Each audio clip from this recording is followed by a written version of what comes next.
Olá, tudo bem? Eu me chamo Rodrigo Amaral e estamos aqui de volta para dar continuidade ao curso. O tema de hoje será Iter criminis, o caminho do crime, e portanto nós falaremos sobre os dispositivos do Código Penal, ali englobados entre os artigos 14 e 17. Falaremos, portanto, de todos os estágios do crime, falaremos de tentativa, falaremos de desistência voluntária, de arrependimento eficaz, de arrependimento posterior, de crime impossível, também conhecido como tentativa inidônea. E, gente, o que é, então, iter criminis, né? Essa é uma expressão latina que significa literalmente o caminho do crime. E ela é comumente utilizada no debate sobre dogmática penal para fazer alusão às diferentes etapas do desenvolvimento da infração penal, desde a sua cogitação até mesmo a sua consumação ou o seu exaurimento. E portanto, nós iremos primeiramente fazer essa conceituação para vocês dos caminhos do crime, que será muito importante para a gente poder compreender qual é o âmbito da punibilidade, né? Quando nesse caminho do crime, que vai desde a cogitação da sua realização e se esgota, né? E que se completa perfeitamente na consumação, existem diferentes estágios e alguns deles não são puníveis, né? Então, vamos verificar aqui. A primeira fase que se diz do iter criminis é a chamada cogitação.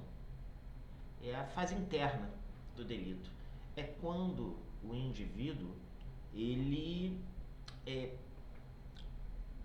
cogita, ele pensa a respeito, ele tem a ideia de realizar a conduta delituosa. Aqui que se fala que o direito penal, nessa fase, ele está absolutamente impotente. Ele está vedado ao direito penal qualquer intervenção sobre a cogitação. Há uma vedação absoluta da intervenção penal na fase da cogitação do delito, que é o momento interno, né? Alguns autores, por exemplo, Jacobs, né, ele chega a falar que sem o âmbito privado o cidadão nem sequer existe, não é mesmo? Então essa fase da ideação, né, da resolução criminosa do agente, dessa cogitação, dessa contemplação da hipótese do crime, ela não pode ser objeto de intervenção penal. A segunda fase é a chamada preparação. E a preparação, em regra, ela também está fora da esfera do punível. Entretanto, é possível, em algumas hipóteses, que o legislador contemple que um comportamento que tenha clara conotação de preparar a realização de outro comportamento, ele seja um crime autônomo. E nesta hipótese, o que seria uma preparação à luz de um chamado crime-fim, ele vai ser fase executória do tipo penal criado para a intervenção nessa esfera, que se não houvesse esse tipo seria impunível. Então nós temos aqui uma vedação relativa da intervenção na preparação, em que a preparação só vai ser suscetível do poder de intervenção penal quando ela constituir um delito autônomo. E a nossa legislação tem muitos, né? A gente tem até uma categoria dogmática, né? Uma subcategoria dos crimes de perigo abstrato que os alemães chamam de crimes de preparação, que são crimes em que o seu desvalor ele reside justamente no fato de que que são condutas próprias para preparar outras ações posteriores lesivas ou perigosas efetivamente ao bem jurídico. Então, por exemplo, todos os crimes associativos entram nessa categoria dos delitos de preparação, né? Organização criminosa, associação para o tráfico e entre outros. Temos também uma figura típica específica na nossa legislação, na lei de terrorismo, na lei 13.260, né, de 2016, em que o artigo 5º fala, tipifica, abro aspas, né, a realizar atos preparatórios de terrorismo com o propósito inequívoco de consumar tal delito, fecho aspas. Então, assim, aqui nós temos claramente uma hipótese de um ato arquetipicamente preparatório, inclusive o ato preparatório é elementar do tipo, que foi alçado à categoria de crime autônomo, de figura típica autônoma e, portanto, punível. Então, o ato preparatório ele nunca vai ser punível à luz do crime que se visava realizar com a preparação, mas ele pode ser punível como crime autônomo. Perfeito? Já a terceira fase, a próxima fase do iter criminis é a chamada execução. Com o início da execução, nós inauguramos o início da esfera do punível à luz daquele tipo penal, né? Do plano do autor, vamos dizer assim, do tipo fim, né? Excetuada, né, a hipótese já falada de um crime de preparação autônomo. Então é aqui no início da execução que a gente analisa a esfera da tentativa, né? A esfera do desvalor da ação. Então nós temos, né, à luz da dogmática, né, com o crime tentado, com a tentativa nós temos um desvalor da ação completo, tá? À luz lá da linguagem da teoria, não só da teoria da imputação objetiva, né? A gente fala de desvalor da ação e desvalor do resultado desde os finalistas, né?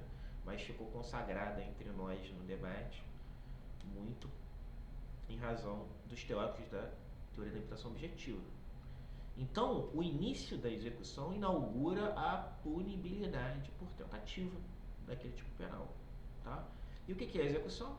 É aquela conduta, né? Está na fase de execução, aquelas condutas diretamente dirigidas à concretização do plano, da concretização do propósito criminoso, tá? E aí o nosso artigo 14, inciso 2 do Código Penal, ele conceitua, né? Disse o crime tentado, quando iniciada a execução, não se consuma por circunstâncias alheias à vontade do agente, né? E a última fase do nosso iter criminis, pelo menos assim consideraram, né, é a consumação. Com a consumação nós temos a punibilidade pelo delito consumado. O delito consumado que está caracterizado ali no 14, no mesmo artigo 14 do Código Penal, mas no inciso 1 fala, disse o crime consumado, quando nele se reúnem todos os elementos da sua definição legal. Então aqui com a consumação a gente tem a realização do resultado previsto no tipo penal. Então aquela conduta que no momento 1 era tentada, ela passa a ser consumada quando o propósito a que ela servia foi realizado, tá? Por fim, nós temos também o exaurimento, que é um momento posterior à consumação do delito e, em regra, ele é absorvido como pós-factum impunível, né? O mero exaurimento. Inclusive é um debate, né? Muitas vezes diz-se, por exemplo, e essa é uma tese defensiva frequentemente aventada nos tribunais, de que, por exemplo, a lavagem de dinheiro muitas das vezes é um mero exaurimento de um outro comportamento. Claro, uma tese defensiva que nem sempre vai encontrar eco na jurisprudência, até porque ela é um crime autônomo, mas o exaurimento, pelo menos segundo eu entendo, não faz parte do iter criminis, apesar de haver entendimento contrário, tá bom?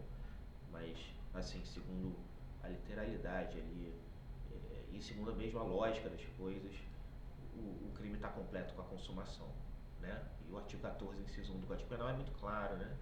Que o crime está consumado quando nele se reúnem todos os elementos da sua definição legal. O exaurimento está fora disso, né? Ele é mero aproveitamento do produto, do proveito do crime, né? Então, ele só é quando o criminoso ele aproveita, né? Ele goza dos benefícios que ele auferiu com a empreitada criminosa. Então vamos recapitular para ficar bastante claro. O iter criminis, então, ele começa ou pode começar com a cogitação. E vejam que muitas vezes nem todos esses estágios precisam acontecer, né? Esses são todos os estágios possíveis do iter criminis. Mas, muito, por exemplo, nos crimes culposos, especialmente na culpa inconsciente, é no mínimo controverso que haja uma cogitação de realização do tipo, né? Porque ali o indivíduo está praticando com culpa inconsciente, né? Ele está praticando aquele delito sem o objetivo de realizá-lo, e não só isso, né? Sem ter atualizado o seu conhecimento a ponto de não compreender que iria realizar conduta descuidada que provocaria um resultado previsto no tipo. Então, muitas das vezes a cogitação pode não estar presente, assim como a preparação, né? Pode não estar presente, assim como a consumação nem sempre está presente, porque o crime tentado é um crime punível, então às vezes o crime foi tentado, mas não foi, o objetivo não foi realizado, o resultado não ocorreu, né? O exaurimento muito menos, né? Então a gente tem, né, que em todo tipo penal a única variável, né, que é inegável e indispensável para a ocorrência de um delito é a própria execução, é a fase executória, né? A fase executória é aquela que há sempre, né? Todas as outras são variáveis, pode haver, pode não haver. É óbvio, né? É evidente que é muito difícil você ter a ocorrência de um crime que teve somente execução, porque se o crime é doloso, algum nível de cogitação ou preparação ele deve ter tido, mesmo que tenha sido mesmo que não tenha sido muito complexo, ou que tenha sido muito rápido, ou que tenha sido uma decisão muito na hora ali, mas mesmo assim teve, né? Um crime doloso sem cogitação me parece absurdo, né?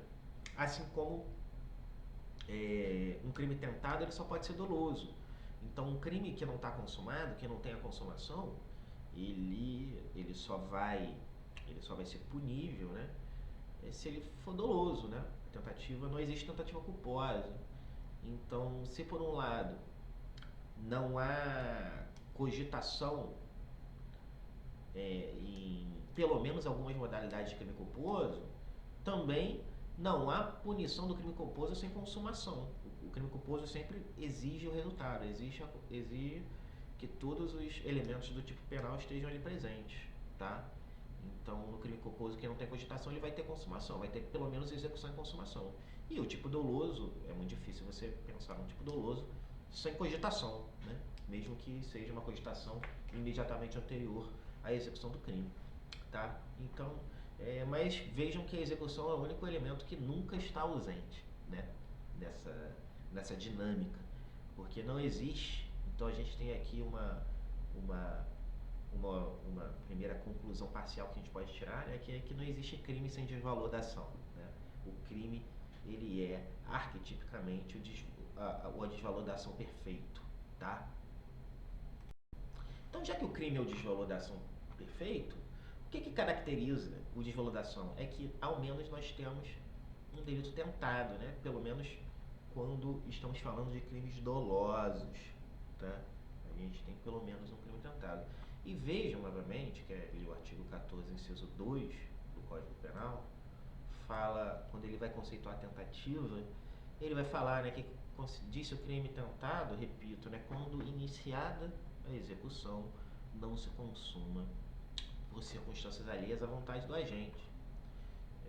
Eu separei aqui para vocês, só a nível de curiosidade, o que fala o Código Alemão, né, o Código Penal Alemão, tendo em vista, sobretudo, que a maioria das teorias acerca da tentativa, a gente pega inspiração ali nos alemães, né? Numa tradução é, que eu trouxe para vocês aqui, do parágrafo 22 do Código Penal Alemão, ou artigo para nós, né? Fala-se, tenta um fato típico aquele que, segundo a sua concepção do fato, dá início imediatamente à realização do tipo penal. Vejam que não é uma relação exatamente igual à nossa, porque não, mas tem alguns elementos comuns, né? É, a maior diferença, vejo eu, é que para o nosso direito, e a tentativa ela vai ser uma categoria é, predominantemente normativa, a gente tem de seguir ali o que diz o código, e a gente vai falar mais um pouquinho sobre isso. A diferença fundamental entre o nosso dispositivo brasileiro e o dispositivo alemão é que a gente fala aqui em que o crime é tentado quando ele não se consuma por circunstâncias alheias à vontade do agente, né? Esse elemento, né? Circunstâncias alheias à vontade do agente é uma construção diferente da construção alemã, que fala que, segundo a concepção do autor acerca do fato, ele dá início à realização do tipo penal. Aqui a gente tem, né, implícita ou explicitamente, no nosso caso brasileiro, explicitamente, né, o uso do início da execução como categoria normativa, né, do dispositivo. O parágrafo 22 do Código Alemão fala ali de, né, início imediatamente a realização do tipo. O que a gente está falando aqui evidentemente de início da execução, né? Vejam, portanto, que tentativa, então, ela vai depender muito da normatividade. Até porque se a gente tenta uma interpretação, né, do que é tentado, uma interpretação ali na esfera do profano, que a gente fala, né, o que nós concebemos, né, o que o cidadão comum, né, o que o afegão médio, como diz aí o ditado, concebe como tentado, né? Tentar, né? Se você pegar uma definição de dicionário, né? Eu separei umas duas aqui, né? Fazer esforço ou tratar de conseguir atingir um objetivo. Usar meios para chegar a um resultado. Vejamos que não soluciona, né, o nosso problema acerca do que é o crime tentado. E qual a importância fundamental da tentativa, né? E qual é o problema fundamental? É marcar ali quando se inicia a execução. Esse é o problema fundamental, porque com o início da fase executória a gente tem o início da punibilidade daquele tipo penal, quando ele está na sua modalidade dolosa. Então é de uma importância político-criminal fundamental definir o início da tentativa. E para começar a fazer isso, a gente percebe que não dá para dispor, né, da normatividade. A gente tem de fazê-lo à luz do que diz o nosso código. Portanto, tentativa, se eu tivesse de conceituar, tendo então como norte o que diz, né, o artigo 14, inciso 2 do Código Penal, que fala então do empreendimento de um início da execução e a sua não realização em razão do fato, em razão de algo que foi alheio à vontade do seu autor. A tentativa, ele vai ser o início, obviamente, da execução da ação típica, vai ser, portanto, o início da execução do plano cogitado pelo autor, mas que não se realiza por circunstâncias alheias à sua vontade. É, portanto, a realização incompleta do tipo penal, do plano criminoso, pois há, vamos dizer, uma realização da parte subjetiva, uma realização completa, você há ali o dolo presente, né? O tipo subjetivo está completo, mas não há a completude da parte objetiva, porque não há o desvalor do resultado. E a tentativa, a sua natureza jurídica, né, a natureza de norma de extensão, né, ou de amplificação, ou de adequação imediata da tipicidade, na medida em que o legislador, não só com o artigo 14, inciso 2, mas também, e muitos deixam isso passar, o artigo 17, que fala do crime impossível, mais conhecido como tentativa inidônea, que na Alemanha é punível, no Brasil não é. Então a norma da tentativa inidônea também é um dispositivo sobre tentativa, o chamado crime impossível.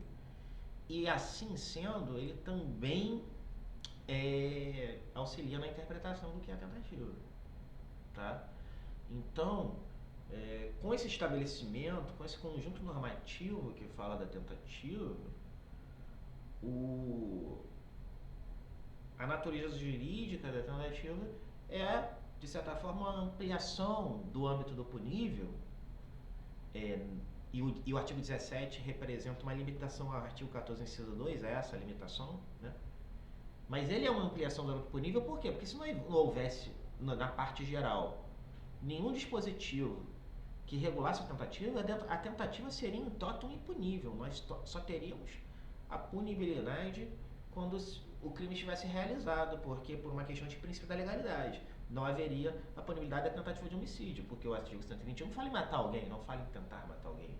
Aí a tentativa só seria punível, nesse caso, nos tipos penais que falassem expressamente, tentar fazer alguma coisa. Aí nós temos alguns exemplos, né, de tipos penais que falam, que usam o verbo tentar, né?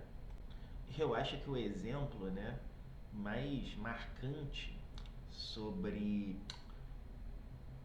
um tipo penal que usa o verbo tentar é um tipo penal de aquele crime contra o Estado e democracia de direito, por exemplo, o artigo 359L do Código Penal, né, que fala em tentar depor por meio de violência ou grave ameaça o governo legitimamente constituído, né? Aqui nós temos um exemplo de crime tentado em que a tentativa está positivada. Mas nem sempre isso vai ser o caso. Por exemplo, não existe um crime, uma tentativa de homicídio positivada. A tentativa de homicídio, por exemplo, é punível porque a gente tem o artigo 14, inciso 2, que estende, amplifica, adequa a punibilidade de modo a alcançar também a tentativa, a alcançar o desvalor da ação. E não exigir somente o desvalor do resultado, apesar de o artigo 121 falar em matar alguém, né? De pressupor, né, o resultado, e não tentar matar alguém.